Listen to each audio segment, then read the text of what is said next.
우리를 에워싸고 계신 하나님의 임재를 의식하면서 천천히 깊은 들숨을 쉬십시오. 이제 우리 안에 내주하시는 하나님께서 나를 통해 숨을 쉬시도록 천천히 날숨을 내쉬십시오. 이렇게 천천히 들숨과 날숨을 반복하면서 하나님의 임재 가운데 머무르십시오.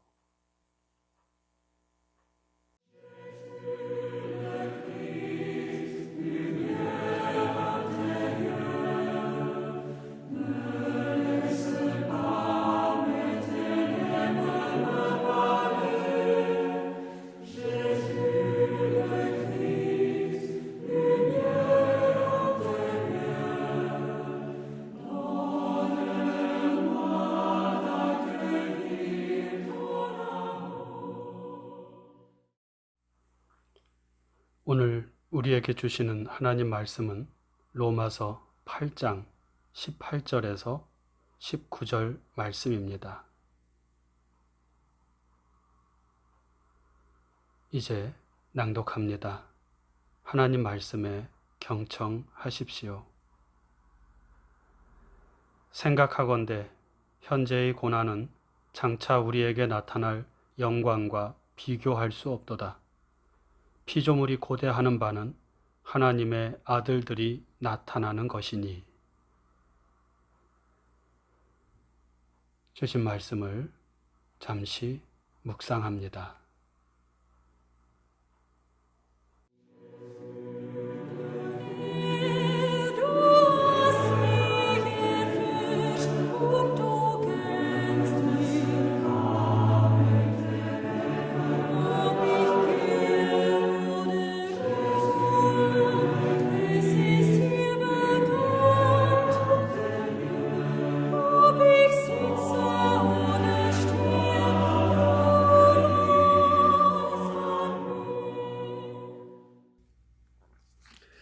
에덴 동산에서 인간은 하나님과 같이 되고자 하는 욕망에 사로잡혀서 네가 먹는 날에는 반드시 죽으리라 말씀하신 선악을 알게 하는 나무의 열매를 따먹었습니다. 그 결과 인간은 생명의 하나님으로부터 떨어져 나와 죽음과 어둠의 포로가 된 삶을 살았고 하나님으로부터 등 돌린 채 살아가는 삶을 살게 되었습니다. 하나님께서는 범죄한 인간 아담에게 이렇게 말씀하십니다. 네가 네 아내의 말을 듣고 내가 네게 먹지 말라 한 나무의 열매를 먹었은즉 땅은 너로 말미암아 저주를 받고 너는 네 평생에 수고하여야 그 소산을 먹으리라. 아담, 즉 인간의 범죄는 땅으로 대변되는 피조세계 전체에 저주와 파멸이라는 결과를 가져온다는 말씀이고, 피조세계가 병들고 신음하게 된 원인은 인간의 탐욕과 욕망 때문이라는 말씀입니다. 지금 우리가 살고 있는 땅, 이 피조세계는 병들어 신음하고 있습니다. 무분별한 자원 개발과 화석 연료의 사용은 지구를 점점 더 뜨겁게 달구어 가고 있습니다. 또 이로 인해서 기후재앙이 곳곳에서 빈번하게 일어나고 있습니다. 사람들이 삶의 편리를 위해 사용하는 일회용품이나 플라스틱 쓰레기들은 생태계를 파괴하고 결국 우리 인간의 삶을 위협하는 부메랑으로 되돌아오고 있습니다. 지금 우리가 겪고 있는 코로나 팬데믹 상황도 마찬가지입니다. 작년에 작고하신 녹색평론 발행인인 고 김종철 선생께서 작년 4월경에 한겨레 신문에 기고한 칼럼의 한 구절을 읽어보겠습니다.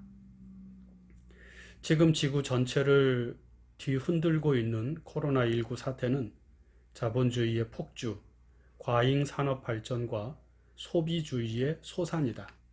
근본적인 대책은 우리 모두의 정신적, 육체적 면역력을 증강하는 방향이라야 한다. 우리는 더 이상 생태계 훼손을 막고 맑은 대기와 물, 건강한 먹거리를 위한 토양의 보존과 생태적 농법, 그리고 무엇보다 단순 소박한 삶을 껴안지 않으면 안 된다. 우리를 구제하는 것은 사회적 거리두기도 마스크도 손 씻기도 아니다.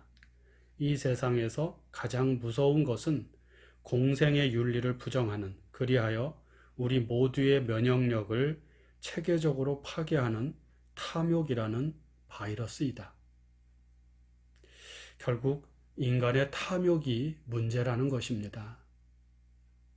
인간의 제어되지 않는 욕망이 온 세상을 병들고 신음하게 하고 있고 온 피조 세계를 파멸의 어둠 속으로 빠져들게 하고 있다는 것이죠.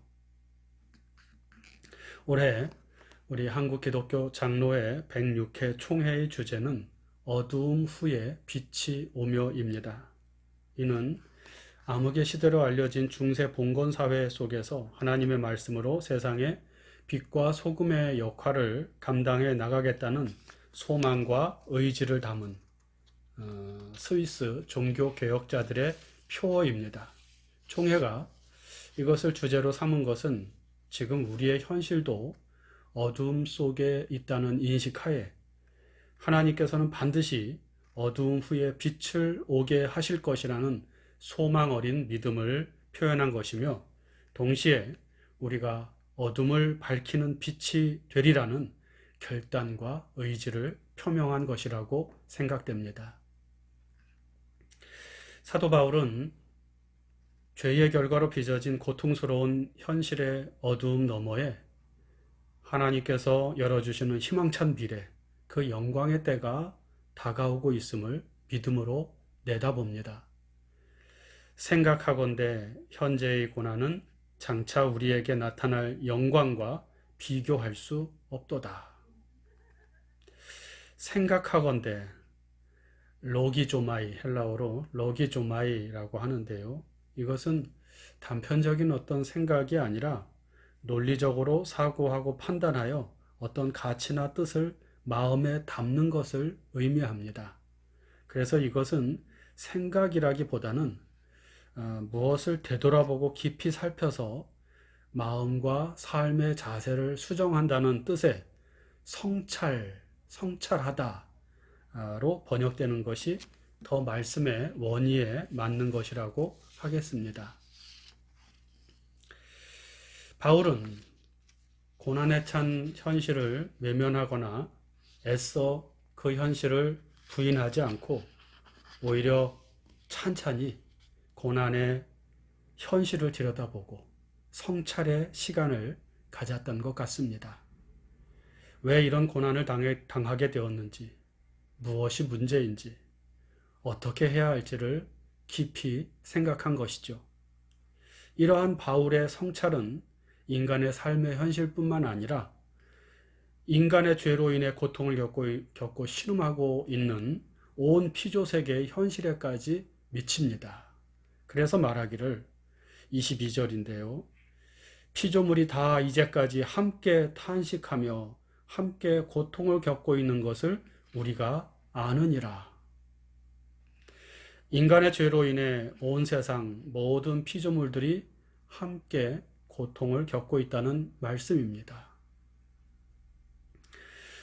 어떻게 이 절망적인 현실에서 희망의 빛을 발견할 수 있을까요? 어떻게 썩어짐의 종로로 탄 데서 해방될 수 있을까요? 어떻게 어둠 속에서 빛을 비추어 낼 수 있을까요?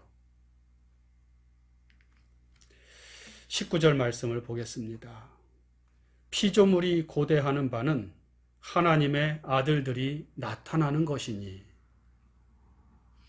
어둠 속에서 신음하는 피조세계가 기대하며 소망하는 것은 하나님의 아들들의 나타남이라는 것입니다.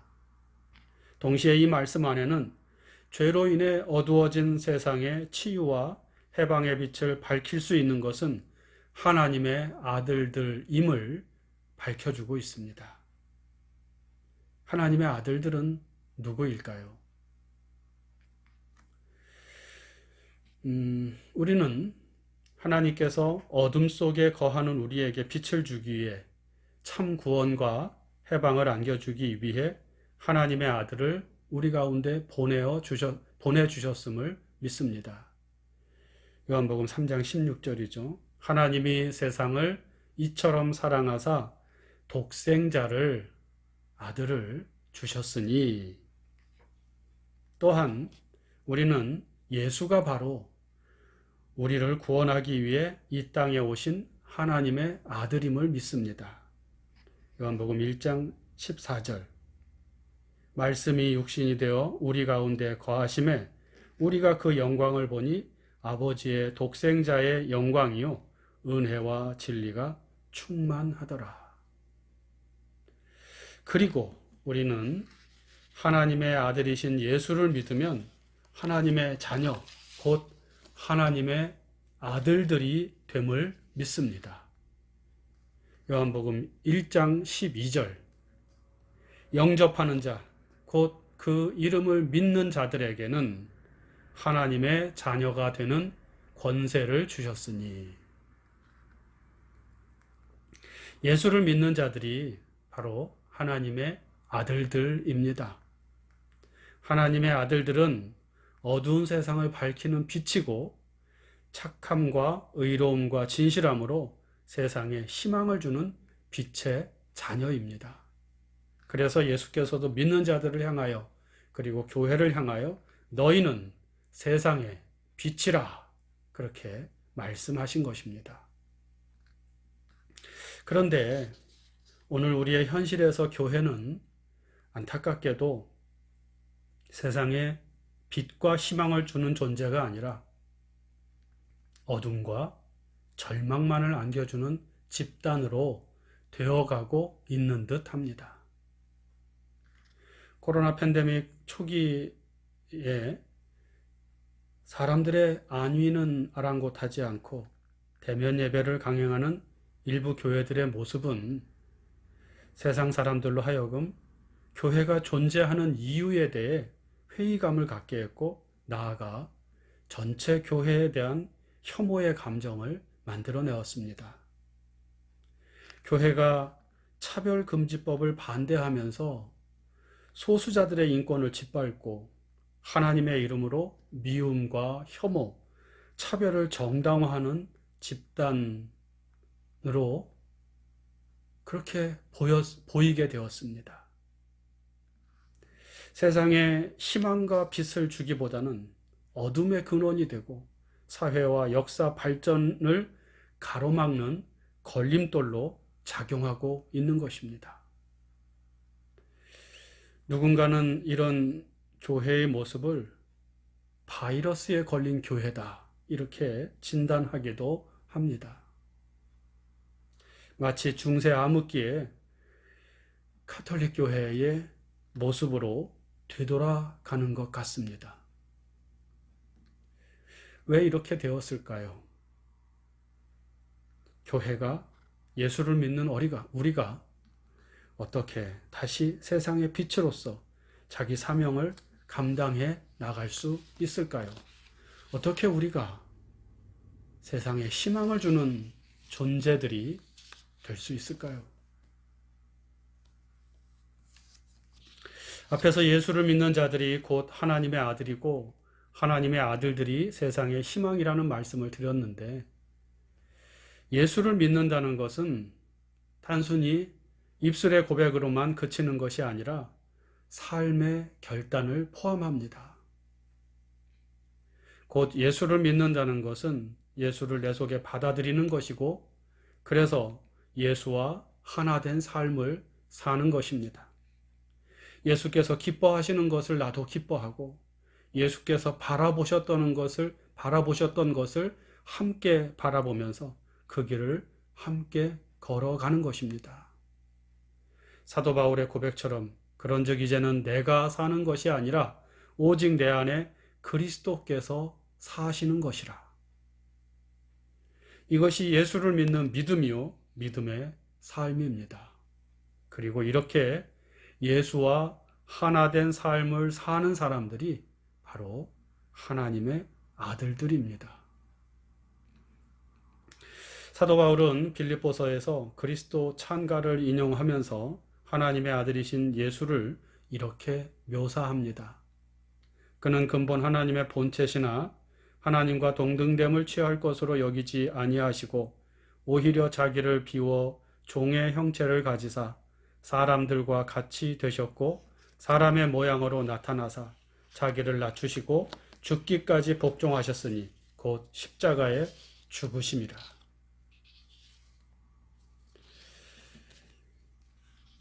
하나님의 아들 예수는 하나님의 뜻에 죽기까지 복종하신 분이라는 말씀입니다. 예수께서도 비슷한 말씀을 하셨습니다. 나더러 주여 주여 하는 자마다 다 천국에 들어갈 것이 아니요 다만 하늘에 계신 내 아버지의 뜻대로 행하는 자라야 들어가리라. 중요한 것은 예수를 믿는다는 말에 있는 것이 아니라 하나님의 뜻에 순종하는 삶에 있다는 것이고, 이러한 사람들이 바로 하나님의 아들들이라고 불리우는 사람들이라는 말씀입니다. 더 구체적으로 마태복음 5장에 보면 화평하게 하는 자는 복이 있나니 그들이 하나님의 아들이라 일컬음을 받을 것이요. 하나님의 뜻인 평화를 위해 일하는 사람이야말로 하나님의 아들들이라고 말씀하고 있습니다. 하나님의 뜻은 정의와 평화 그리고 사랑입니다. 욕망이라는 전차에 올라타서 죽음을 향해 전속력으로 달려가는 시대 속에서 하나님의 뜻을 추구하면서 죽기까지 사랑 가운데서 정의와 평화를 추구하며 살아가는 사람들이 바로 하나님의 아들들입니다. 그리고 이 하나님의 아들들이 어둠 속에 있는 세상에 구원과 해방과 치유의 빛을 비추어 줄 것입니다. 우리가 참 하나님의 아들들이 되어질 때 어두운 세상은 빛으로 환하게 될 것이며 우리는 세상에 희망을 주는 존재들이 될 것입니다. 묵상합니다.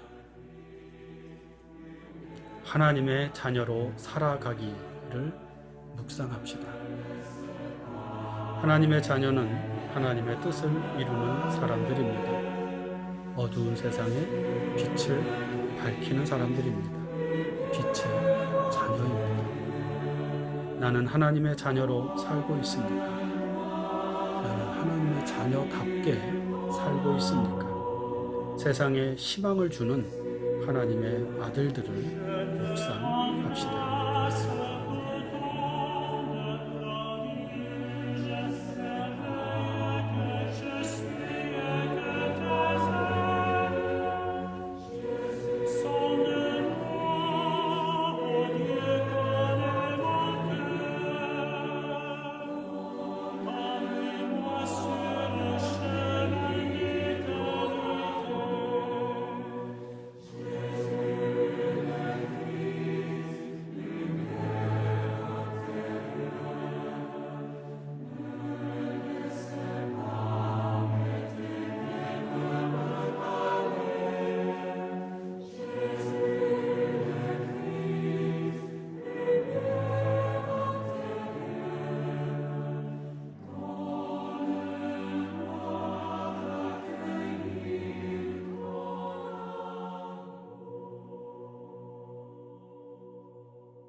다 같이 주님께서 가르쳐 주신 기도를 드립니다.